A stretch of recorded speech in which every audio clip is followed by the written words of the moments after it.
తెలంగాణలో ఎస్ఐఆర్ గడువును పొడిగించింది EC. August 3 వరకు ఎన్యుమరేషన్ ప్రక్రియ కొనసాగుతుంది. అక్టోబర్ 12న తుది ఓటరు జాబితా విడుదలవుతుంది. అటు ఏపీలోనూ ఓటర్ లిస్ట్ ప్రత్యేక సమగ్ర సవరణ గడువు మరో 10 రోజులు ఎక్స్టెండ్ అయింది. మంగళ్య షాపింగ్ మాల్ ఇప్పుడు దిల్సుఖ్ నగర్ మెయిన్ రోడ్ లో జూలై 17న గ్రాండ్ ఓపెనింగ్. గత నెల 25 నుంచి తెలంగాణలో ఓటర్ జాబితా ప్రత్యేక సమగ్ర సవరణ జరుగుతోంది. పాత షెడ్యూల్ ప్రకారం ఈ నెల 24 వరకు ఎన్యూమరేషన్ జరగాల్సి ఉంది. దీన్ని ఆగస్టు 3 వరకు పొడిగిస్తూ కేంద్ర ఎన్నికల కమిషన్ నిర్ణయం తీసుకుంది. ఎన్యూమరేషన్ ఫారాల పంపిణీ దాదాపు పూర్తయినప్పటికీ ఓటర్లు వాటిని నింపి ఇవ్వాల్సి ఉంది.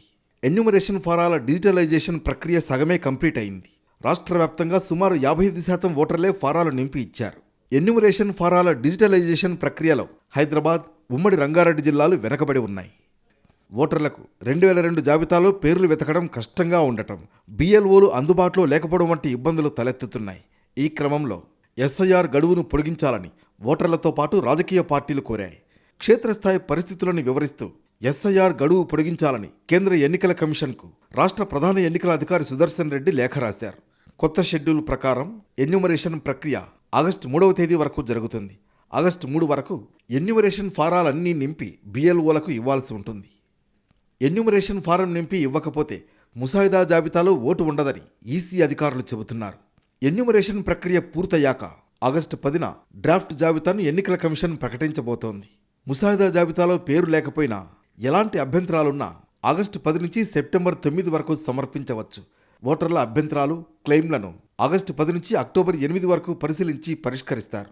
ప్రక్రియ అంతా పూర్తి చేసి అక్టోబర్ 12న తుది ఓటర్ జాబితాను కేంద్ర ఎన్నికల కమిషన్ ప్రకటిస్తుంది. అటు ఆంధ్రప్రదేశ్లోనూ ఓటర్ లిస్టు ప్రత్యేక సమగ్ర సవరణ గడువును పొడిగించారు. మరో 10 రోజుల పాటు పెంచుతూ ఎలక్షన్ కమిషన్ నిర్ణయం తీసుకుంది. ఈ నెల 24 వరకు ఇంటింటి సర్వే కార్యక్రమం కొనసాగుతుందని తెలిపింది. 31న ముసాయిదా ఓటర్ల జాబితాను ఈసీఐ విడుదల చేయబోతోంది. ఆగస్టు 30 వరకు అభ్యంతరాలను స్వీకరించి అక్టోబర్ 3న ఓటర్ల తుది జాబితాను వెల్లడిస్తుంది ఈసీ. ఏపీ వ్యాప్తంగా ఓటర్ల వివరాల సవరణ, డిజిటలైజేషన్ ప్రక్రియ పూర్తి స్థాయిలో కొలిక్కి రాలేదు. ఒకవైపు సాంకేతిక సమస్యలతో ఓటర్ల వివరాల డిజిటలైజేషన్ ప్రక్రియలో అనేక అవాంతరాలు ఎదురవుతున్నాయి. రాష్ట్రంలో సర్ గడువును పొడిగించాలని కోరుతూ ఈసీఐకి ఏపీ ప్రధాన ఎన్నికల అధికారి లేఖ రాశారు. ఓటర్ల నుంచి ఎన్యూమరేషన్ పత్రాల స్వీకరణ, డిజిటలైజేషన్ కోసం 10 రోజుల పాటు గడువును పొడిగించాలని కోరారు. వివిధ రాజకీయ పార్టీలు, కొన్ని జిల్లాల కలెక్టర్ల నుంచి వచ్చిన వినతులను ప్రస్తావించారు. దాంతో ఈసీ 10 రోజుల పాటు అదనపు గడువు ఇచ్చింది.